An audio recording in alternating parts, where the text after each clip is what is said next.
Welcome viewer, I am Murugan S. This video tutorial describes how to fix Wi-Fi not showing in list of available networks on Windows 11. First method is click Start, Settings, click Network and Internet.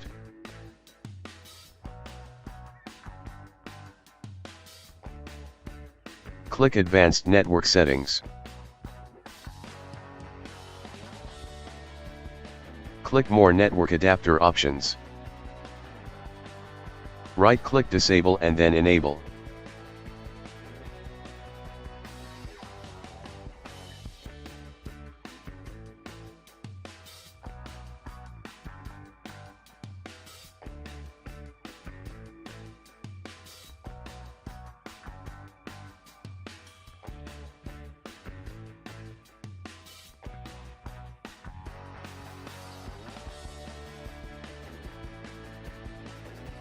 Second method is right-click Start button, click Device Manager. Click and expand Network Adapters, right-click Wi-Fi Adapter, click Uninstall Device, after uninstall Restart System.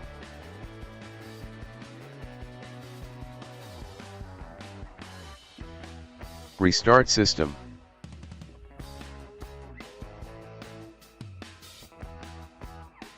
I hope this video tutorial helps to you. Please like, share and don't forget to subscribe my channel. Thank you very much. See you next video.